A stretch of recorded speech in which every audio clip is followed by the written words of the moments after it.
From your official station of the Vols, this is Big Orange Kickoff, sponsored by Salsaritas. This is why you come to Tennessee. This is college football at its finest. A rivalry renewed. Welcome to the third Saturday in October.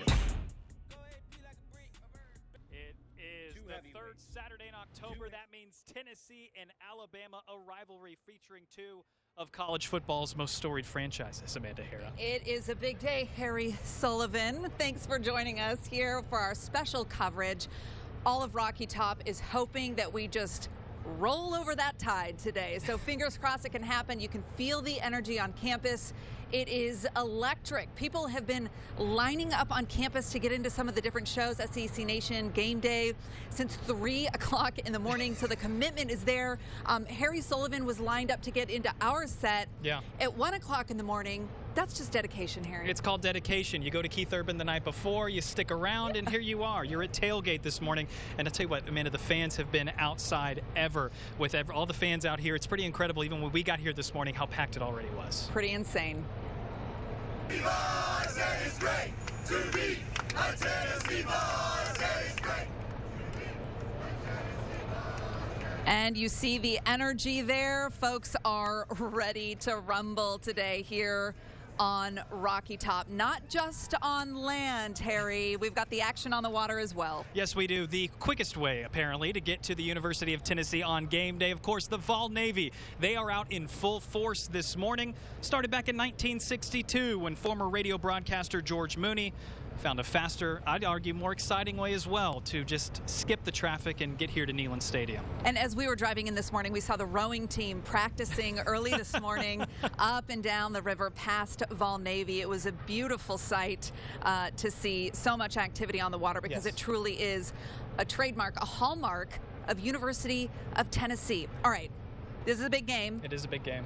Haven't beaten Alabama since 2006. It's been a while. Do we think we're going to be able to do this? I certainly hope so. I think a lot of people out there think we have the best shot since the first time that Tennessee beat Alabama, or the last time that Tennessee beat Alabama back in 2006. And there's a lot going into this game in terms of injuries, in terms of schemes, that what are the Vols going to do to try to upset Alabama and at least get on top of them early? Yeah, let's talk with sports director Rick Russo and Zach Rickens a little bit more about what possibly is different this year, what's different this season that could spell a W for Tennessee, guys. Hey, Amanda, good morning, everybody. Happy game day. Tennessee and Alabama coming up. She asked the question, Zach, what could be different this time? Tennessee football team has what I call a healthy confidence. They get that from their head coach. He's a player's coach. They also get it from the fact that they've got a guy named Hendon Hooker wearing number 5 playing quarterback, and that's got to help them a lot too. Yeah, of course it starts with Josh Heupel because he's been there. He's been in that big spotlight both as a player and now as a coach here with this first ever top 6 matchup between Tennessee and Alabama. But kind of going back to that, you look back to some of those games against Pitt, Florida, LSU. Tennessee really stepped up in a bunch of different ways. It got those big wins. The only team in the country now with 3 top 25 wins on its resume, Rick. First meeting is unbeaten since 1989, talking about Tennessee and Alabama. It's the first ever meeting between both teams ranked in the AP poll top 6.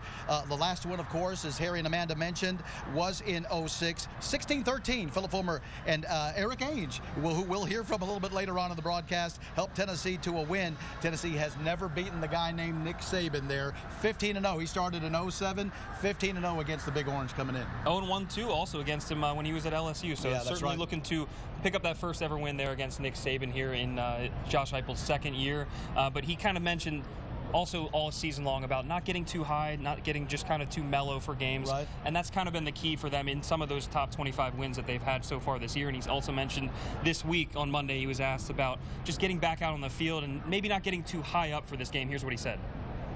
You should enjoy, ball walk. There's not a better pregame experience in all of college football than that. The energy inside of our stadium when you're running through the tee, you better enjoy that moment. Now, when the ball's kicked off, it's 11 on 11. You got to reset. You got to be focused on doing your job at a really high level. Yeah, once you get inside, you've got to play at a high level to beat Alabama. They are coming in as the number 3 ranked team in the country. They were at number 1 for a short while. The Vols are all the way up to number 6. That Vol walk he mentioned will happen after 1 o'clock, about 1:15 or so. Just underneath us, yeah. Yeah, at Philip Fulmer Way, and you know it's starting to buzz down there. The tailgates have been going for a while. A bit of bad news coming into this game too. We wanted to get out before we send it back to the desk over there. 2 guys will not be in uniform for Tennessee today. Cedric Tillman, he's been dealing with that high ankle sprain, and Jalen McCullough, the safety who was arrested last Sunday, will not be playing as well. Not only that, but it looking like Bryce Young is going to go through warm-ups, and kind of dependent on how he feels during those warm-ups, he should be able to start there for the Crimson Tide. But also 2 other guys that we're kind of keeping an eye on throughout warm-ups. Gerald Mincey's dealing with a bit of a head injury. He should be able to go. We're going to be kind of looking at him because that's a really important side of the line with Will Anderson there on the outside linebacker position. He's probably tough. The best player in college football. Yeah. Who's going to defend him if Mincey's not going to be there? And then also Kamal Haddon dealing with a little bit of a hamstring issue. We'll see how it all unfolds coming up later on. We'll continue to break it down as we go on through this Big Orange Kickoff pregame show. But for now, let's send it back to the desk with Harry Sullivan and Amanda Hara. Yeah, guys, Bryce Young playing definitely a big impact today on the field. Hopefully, like Zach said, hopefully he gets a little crick in his shoulder come warm-ups. We'll see. This is going to be a major test for Tennessee. I think everybody knows it. That's why tickets to the game have been so difficult to come by. If you're not headed to the game, couldn't get a ticket, great news. UT is doing another one of those watch parties. They had a lot of success with it during the Florida game, so they're bringing it back. Starts at 12:30 today. It's free. There are hundreds of people there. I think Ted Hall stumbled into the Florida game one and was just so impressed by how massive it was. You can watch the game on the big screen, celebrate, cheer on the team with like-minded fans. 12:30, that is all free for you here on campus. Listening to WNML this morning, they were talking about, at least on StubHub, $400 right now, the lowest price it takes to get into the game. You could buy a nice TV for that and watch it at home. It's just crazy. Also, we should mention, we'd invite you up to our spot. We're at the Communication Building patio overlooking Neyland Stadium, except we have security here. We do. But we want to share our snacks with you. So if you come and I see you below on the balcony, I will drop chips into your mouth. Like seagulls. Exactly. Just like seagulls. Let me know if you want some chips. Chips, guac, I love it all. There's a lot of good food that is sprinkled around these parts. We are right below, right above the G5 parking lot, where you can see a couple of guys with got the checkerboard overalls on. One guy down there has the whole checkerboard suit. I don't think you can buy that anymore. We saw a bold move walking by earlier, just a cowboy hat, no other clothes, and checkered overalls. Yes. Bold move. A lot of checkerboard out there, and our Will Puckett and Brittany Tarwater have been out and about. They were doing the tough work, trying all the food, feeling the vibes of the fans that are already tailgating on Rocky Top. We're still out here with tailgaters. This group behind us, Brittany, they're excited. Oh, well, you better believe that they are ready for a big Tennessee win today. And I've got one fan here whose day is extra special. Really, Vols win or lose. Quick, come on in here, because we're watching number 55 today. Number 55, Will Albright. He's a linebacker. And he's your son from Greenville, Tennessee. Yes, sir. Yes, ma'am. Yes, ma'am. And you're a lifelong Vol fan, so I know this day is extra special. Hey, it's always good when you're in this position. We can play on the top stage against a good team, and hopefully we'll come out victorious today. And I know it's got to be a dream come true to watch your son run through the tee, but you two also have a special tradition through the Vol Walk. Absolutely. 100,000 fans in the street, everybody wearing orange. It's hard to find who you know. Everybody's yelling, hey, but we meet at the same place every week, and I always get to give them a hug and just tell them good luck and go Vols. Proud father. We'll be watching number 55. All right, Will, you've also got another fan who is celebrating today. Yeah, definitely. And if you look at this reverse, it says happy birthday, and that's because it's Kinley's 21st birthday. Kinley, how are we feeling? Super excited, hoping for a Vols win. When did you realize that your birthday landed on the same day as the Bama game? A couple months ago, so we were super excited to celebrate. How big is it going to be if the Vols beat Bama on your birthday? Oh, the best birthday present. Let me get a game prediction from you. Give me a score prediction for today. Oh, 27-14 UT. 27-14 UT. Kinley turns 21, Brittany, on this day. It doesn't get much bigger than that. Happy birthday. And, we've got Vol fans who have been celebrating since very early in the morning, so much so that we're wearing our bathrobe to our tailgate. I love it. I think Ted Hall, if you're watching this, you would look phenomenal in that. We'll talk a little bit more later to wear that on air sometime. We'll work on that. But we're making our way through the tailgate. tailgates. Heck yeah, it's lit. Guys, back to you. Brittany and Will, thank you. I promise you, if I turned 21 on the UT-Alabama game and was down in the tailgates, it would not end up well. How long ago was it that you turned 21, Harry? It was a while back. I'm 40, so it was longer for me, I think. Oh, wah, wah. All right, let's move along. We are enjoying gorgeous sunshine on campus. If you're headed down here, know that it is pretty warm, so dress accordingly for that. Heather Haley is joining us with a look at the forecast into tonight at kickoff. Heather? Hey guys, yeah, I say the big thing is we're going to see those changes over the next few hours. That's what we're keeping an eye on in your first alert forecast, as we do have some clouds headed this way.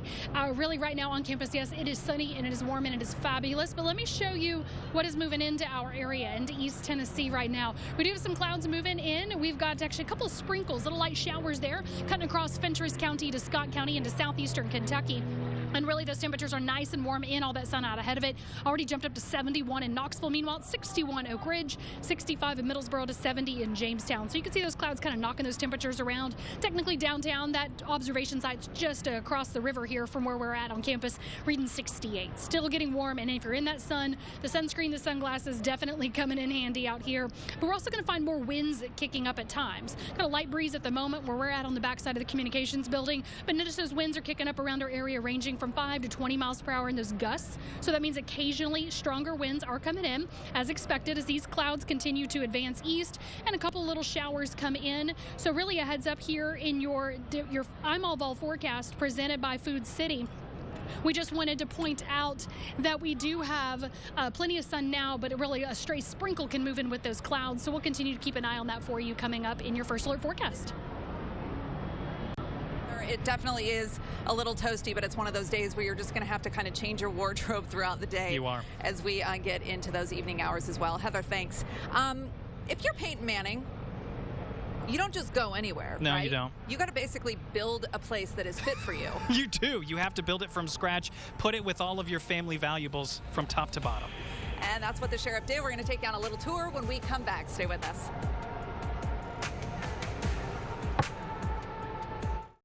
You're watching Big Orange Kickoff on your official station of the Vols. Sponsored by Salsaritas.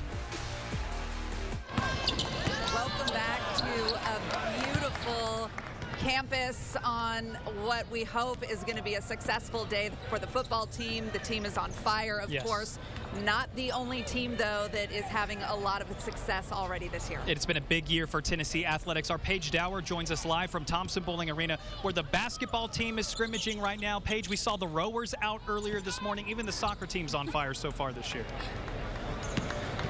I know, it's so exciting to be on Rocky Top. The success of all these athletic programs, you just can't help but be excited for all of them. Like we say, we've got the men's and women's basketball team practicing behind us, but who also is having a lot of success is the women's soccer program, coming off that tie with the LSU Tigers. We've got Joe Kurt here with us, their first year head coach.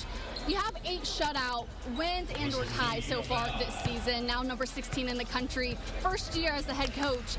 How do you think it's been going so far? Well, it's full of ups and downs, but more ups and downs. So we're excited about where we're at. We've got 3 massive games left.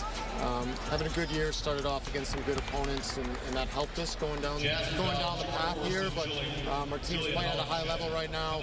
Unfortunately, no goals last night for us, but no goals for LSU either. And we're 4-0 in the East right now, and putting ourselves in a great spot to win the East, and hopefully still in contention for the overall SEC regular season title. And you're building off of the success of last year as well. To have Danny White, the AD, come to you all before the season started, saying that they rely on you all to set the tone for the athletic programs here. What did that mean to you to know that the university really does look to you all first? I think it's huge. I mean, there's support across the board for all of our athletes. It's huge, so we've got to get back and certainly keep the ball rolling. And I think both football programs are doing a great job. Ours, and certainly what Coach Heupel's been doing is amazing. And we're trying to continue that trend and continue that upward trend for our entire department and set the tone again this year for the whole department. Awesome, Coach. Well, I appreciate the time. Best of luck the rest of the season. Thank you. It'll be exciting here today. You gonna catch the game? I feel pretty good about it. Yes, me too. All right, guys, back to you all. All right, Paige, thank you very much. What a scene over there at Thompson Bowling Arena. There's just a lot going on campus I mean, so far. there is literally something to see everywhere you turn, everywhere you look. There is something exciting happening on campus today. Harry, you and Casey, part of the morning show is you guys take the morning show on the move, and you find cool places that people maybe haven't always been to before, and you take us on a tour. And this one is very apropos for game day, as we also have the sheriff coming in town to be a guest picker. Yes, Peyton Manning live on College game day. But where does the sheriff go when you come to a place like Knoxville, Tennessee? Where's his hideout? Casey and I went to Saloon 16 in downtown Knoxville to check it out for ourselves.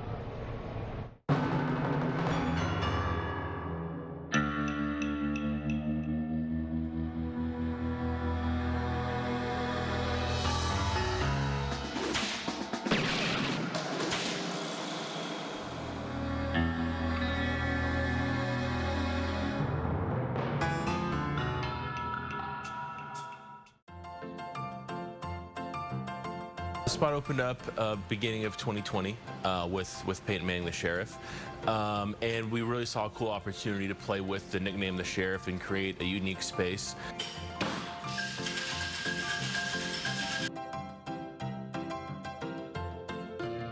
And it's super cool. One of my favorite things about here in particular is all the decor. It's all one of one. So it's all UT archives from Peyton himself or from Peyton's family, his parents, brothers, whatever. You turn a corner and there's a few pictures, or there's a letter, or there's a handwritten something from Peyton or his family. It's really cool. Like, there is something to see new every day. We've never done brunch before. This is the first time we're doing it. We're rolling out. It's brand new. We're super excited. Our flapjacks. This is just a nice buttermilk flapjack. We do a lemon poppy sweet cream on top, and then a blueberry compote and some fresh blueberries. So this is our omelet, Rocky Top omelet. So this is one of my personal favorites, our tavern steak and eggs.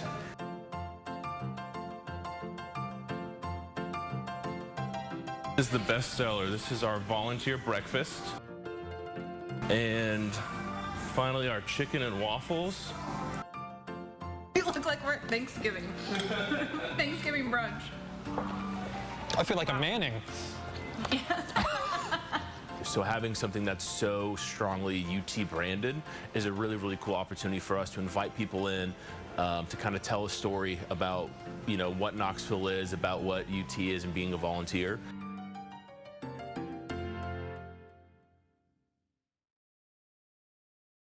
Your little faces pop up at the end. That's pretty fun. But it's so cool to be able to take a tour of that kind of thing that we don't always get to see firsthand. So I know. That was nice. I know. And the chicken and waffles. And the chicken and waffles. Those were great as well. All right.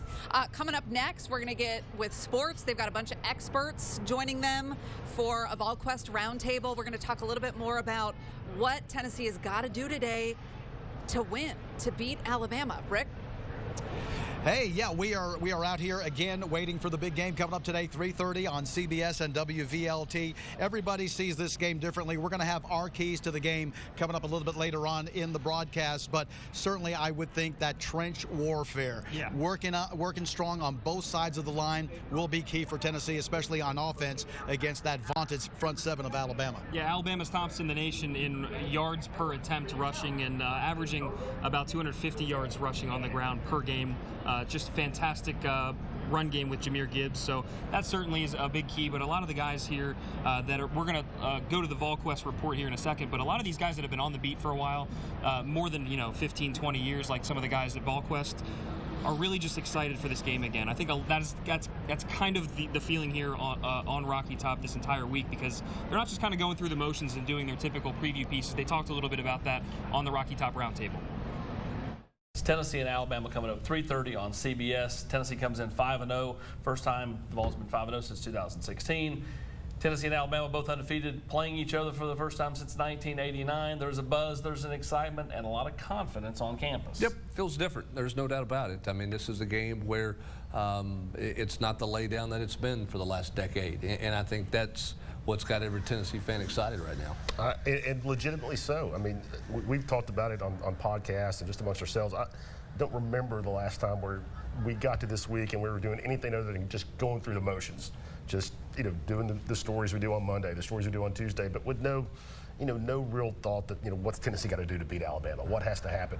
It is simply not that way this week. This is a big game, and Tennessee's got a chance to win it. No matter who the quarterback is the biggest challenge this week whoever's responsibility is Jahmyr Gibbs. Is as simple as that. Well, no matter whether Bryce Young can go or not. Yeah, the reality is the responsibility lies on all 11 guys. I mean, they've got to tackle well. That's my key thing I've talked about. If Tennessee's going to win this game, they have to tackle extremely well at all 3 levels of the defense. They cannot let a missed tackle at the defensive line level turn into a 70-yard touchdown. They have got to get Jahmyr Gibbs on the ground. I think tackling's the biggest statement. And I mean, would you not agree? He's the most dangerous offensive guy that they've seen. Like the guy that can, if you miss the tackle that could have been a 5-yard gain in the flat, boom, it's a 60-yard gain.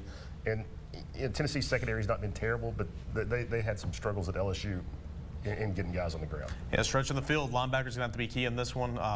Because Jahmyr Gibbs is going to line up in the backfield in the slot. He'll line up out wide, and of course that'll change as he kind of move down the line. So putting a lot of stress on the middle layer. Also, to go along with missed tackles, you can't have self-inflicting wounds like over 100 yards and penalties. That type of noise, that type of self-inflictions will cause you to lose in a game like Alabama or Georgia. For the guys, I'm Austin Price. Tennessee and Alabama coming up 3:30 on CBS. Yeah, really good stuff from the VolQuest guys. I know they're certainly looking forward to getting there inside the stadium and getting kicked off at 3:30, Rick. Much more analysis and insight coming up, but for now, let's send it back to the desk with Amanda Hara and Harry Sullivan. We've been talking a lot about 2006. Yes, we have. Of course, that is when Alabama was last beaten by University of Tennessee. And so coming up next, we're going to do a little trip down memory lane. What were we doing in the year 2006? You might need to shield your eyes from one of the photos that we're going to show you of me. So fair warning. Or get your camera ready. Or do that. We'll be back.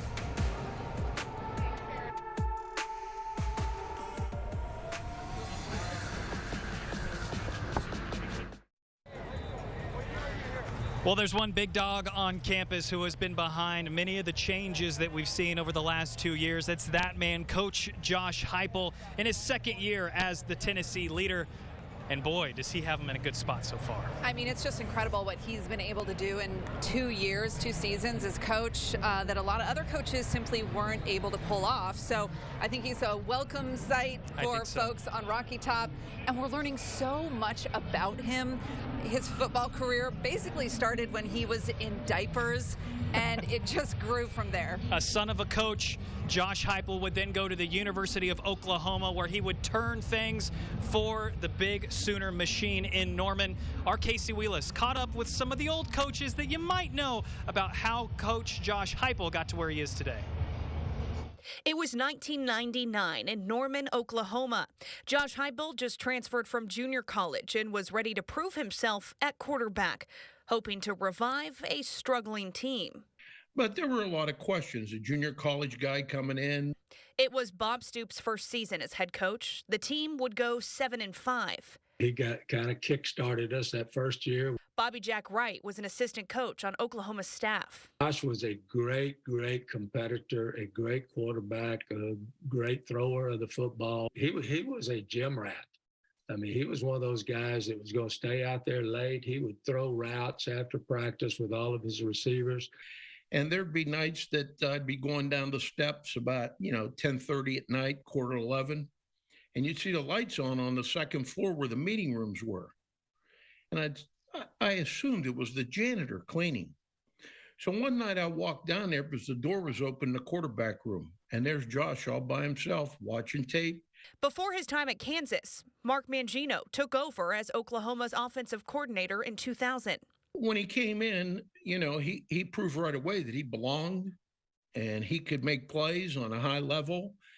And he was unselfish. A leader on and off the field, Heupel would guide his team to a national championship, earning a Heisman nomination himself. Never pouted about being corrected or anything. He took it as fuel to just get better. A young Josh Heupel hoping to make his team better then at Oklahoma. And now, as a coach, doing that same thing at Tennessee. I think he was born a coach. He's a son of a coach. And I think from the time he was in diapers, he was around football. And the thing I love watching Tennessee while Josh is is leading that team, is you see all the things that he probably learned as a player, and then the things that he's picked up along the way that he's added to his repertoire. All right, Coach Mark Mangino, one of my favorite coaches really of all time, former University of Kansas coach, took him to the Orange Bowl, said he is rooting for Coach Heupel and the Vols today, but some defensive guys on the Bama side were some of his coaches. So he said he's right down the middle, but I think he's leaning towards the Vols. Yeah. I mean, we think about him as a coach. He started early himself. Looks like he may be doing that with his own children. Kind of a game day tradition where we see Coach Heupel throwing footballs to his own kids and sometimes other people as well who get into the mix while they're on the field. So this is one of the things that we have seen him do over and over again. And it's fun to see because, you know, we like to think that they're human, you know, a guy that I can relate to, and he's just out there having fun with his kids. So that's something we love to see, and it is a tradition that we hope continues. It's really cool to see that, and actually a coach actually get involved. You know, you hear a lot about coaches being locked up late at night into the film studies, missing birthdays, missing things like that. So it is incredible to see him taking some time, throwing around the rock with his kids. And look, the son of a coach, I bet he did this with his dad back in the day, carrying on that tradition. And so what a great experience for those kids to have that moment with their dad and that memory as well. So very cool. Hopefully it will continue again today. I hope so as well. One of the big traditions, of course, smoking cigars when it comes. The winner of the Tennessee-Alabama rivalry, and Tennessee hasn't got to do that since 2006, and there's quite a few cigar aficionados, if you will, that are in the media landscape of East Tennessee. I think someone was preemptively smoking a cigar out by our set because I was smelling something earlier. Tyler Ivins is joining sports director Rick Russo and Zach Rickens this afternoon to talk a little bit more about, I guess, that tradition and what's to come today, Rick. Yeah, you've got your stogies with you, don't you? I told Harry I would. I need a roommate later, but I think I think Rick might have taken over for you, Harry. But they're here. I can't wait to smoke that after the game. I promise. I'm a man of my word. Tyler Ivins from 99.1 WNML, the sports animal, here with us today. Busy day on air for us. Busy day on the radio side as well, right? Right here. I got to fight through quite a few Vols fans and some Tide fans. 12:30, that's when we pick up. So much has already happened. From 7A until they draw and they say cut the lights off. This is a huge day, Rick. It really is, and there's a few things we want to get to here, but real quick, the news of the day, Tennessee will indeed be without Jalen McCullough in the secondary, and Cedric Tillman again fighting that high ankle sprain. I would imagine the bigger news or the bigger deal for them is missing McCullough in the secondary. 363 snaps. That's the most taken by any defensive player this year. Not only that, Rick, he's the guy who assigns all those young guys in the secondary. So on top of just missing McCullough's leadership as a captain, you got to make sure the younger, inexperienced guys are lined up. That now falls back on Trayvon Flowers. And what will help Tennessee if they get a lot of that, Byron Young and company getting in to affect Bryce Young, who is expected to play today. Yeah, and here's the thing. You think he wants to run out of the pocket, he being Bryce Young? He wants to avoid Byron Young. The last time he hurt his shoulder, he was trying to elude pressure. This is going to be a huge game right now. Tennessee's defense, not only slowing down Young, but slowing down the running game. One of the best right now in college football. All right, so Tennessee on the other side of the ball going up against that vaunted front seven for Alabama. Tennessee's bread and butter has been passing the ball, though they have run the football late. Jabari Small has done well, but passing the ball downfield, what about that matchup going up against the Bama secondary? It's the offensive line as well. I'll start with quickly. Hendon Hooker, when he's being pressured, he only completes 55% of his passes. When he gets time, 71% of the passes. And the best part about this is that Cedric Tillman, arguably the best player, not been around. Men like that, Jalen Hyatt, big catches against LSU, layout catches for Ramel Keaton against Florida, and even Brew McCoy. If you're looking for the opportunity to take over the driver's seat without Cedric Tillman, these are big games, 3rd October and Saturday. Tyler, oh yeah, this is such a big day for Vol Nation. It's a big day for this program as well, not just possibly snapping that 15-game losing skid, but you got a lot of recruits here in town. No, without question. You can see some of the big names. And lately, if you look at it, it's been Tennessee, Bama, Georgia. You don't even have to worry about that third school in Athens. If you win a head-to-head matchup, you see 100,000-plus fans that are singing Rocky Top. The atmosphere, if you want to talk about moments where it's whether or not this 5-star went to Tuscaloosa or this 5-star went to Knoxville, look no further than October 15th. All right, Tyler, great to see you. Enjoy the day. Go Vols. How about our fresh face of the game, our Salsarita's fresh face? Let's check it out. Byron Young collected a career-best 2.5 sacks and tied his career high with 2.5 tackles for loss in Tennessee's win at LSU. Those sacks, along with 5 quarterback pressures, helped earn him SEC Defensive Lineman of the Week honors. Byron and the Big Orange limited the Tigers to a season-low 55 yards rushing, a team that had been averaging 196 yards per game on the ground. He leads the Vols with 4.5 tackles for loss, 3.5 sacks, and 10 quarterback hurries. Senior defensive lineman Byron Young, your Salsarita's fresh face of the game.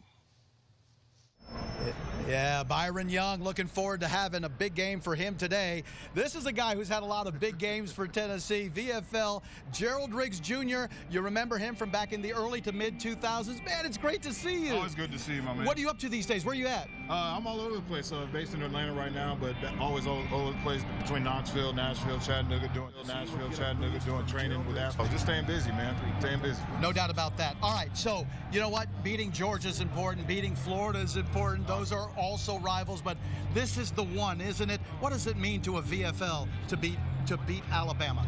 Well, for a lot of reasons, history purposes, it's always been a big rival of ours.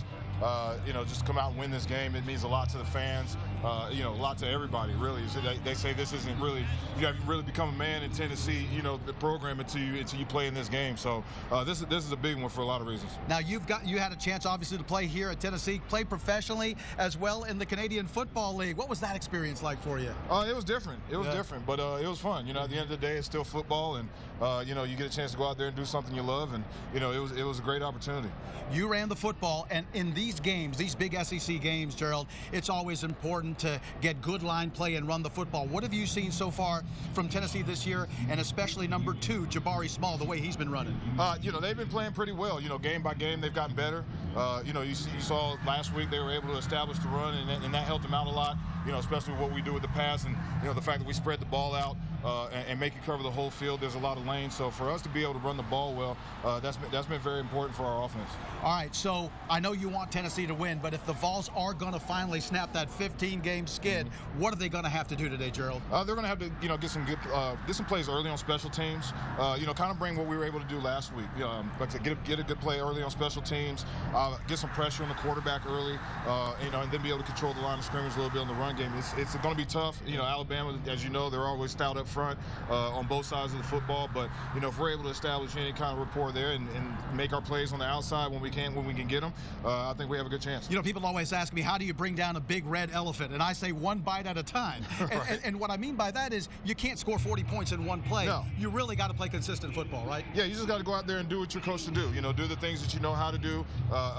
Have success early, on early downs, and just keep your composure and go out there and just, like I said, you can't do it all in one play. Go play by play. Try to have more good plays than bad plays, and hopefully at the end of the game you got the right score. Gerald, great to see you as always. Always good to see you, buddy. Yeah, man, have a great day. Go Vols. Big Orange Kickoff continues after this timeout from here outside Neyland Stadium. Whether you're heading to the game, going for a hike, or just spending time on the deck, fall is the best time to get outdoors in East Tennessee. Trust the WVLT First Alert Weather Team to get you ready days ahead of the weekend so you can enjoy every minute of the season. Plus, for last-minute plans, download the WVLT First Alert Weather app to check in right before you head out the door. Count on the WVLT First Alert Weather Team to help you make the most out of fall weather in East Tennessee. Renewal by Anderson is proud to sponsor the WVLT Mobile News Desk. We've been in the community for 20 years, so we're really excited to partner with the Mobile News Desk. People always ask, what's the secret to longevity? Well, it's adhering to family values like honesty and integrity. That's one of the reasons we have thousands of local window and door customers. Be on the lookout for the WVLT Mobile News Desk, brought to you by Renewal by Anderson.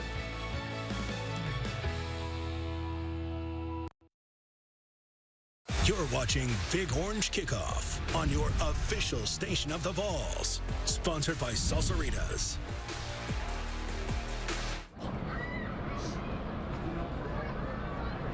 They were playing playing Rocky Top for the last blaring it. 20 seconds, and we were having a dance party, and it just stopped. So we're very sorry, but you can go to the WVLT Instagram story and watch Harry do a Frank Sinatra version of Rocky Top. It's just a one-off. That's the only time you're going to see it. Beautiful singing there. Okay, we have so much more coming up live from campus for our special coverage on this big game day against Alabama, the circle drill. This is such an incredible story. One of Tennessee's biggest and most difficult band drills was created by someone who has no connection to the band. So we're going to dive into that. It's pretty crazy to see that. Plus, we're going to hear from some VFLs who have been in the trenches, have taken down the Alabama Crimson Tide before. We're going to hear from them about what it means to the university and what it means to college football. And Harry's favorite topic right after that, fashion. Yes. But we're talking vintage fashion. It's coming back. We're going to show you some pretty incredible finds that our team discovered where you can pick up game day gear from decades ago. It's not too expensive, so we're going to do a little bit of a fashion show when we come back as well. Are. And we are just getting started here at the University of Tennessee. We're live from the College of Communications. It's the third Saturday in October. If you don't have goosebumps yet, I don't think you're human. We're back. It's the Big Orange Kickoff.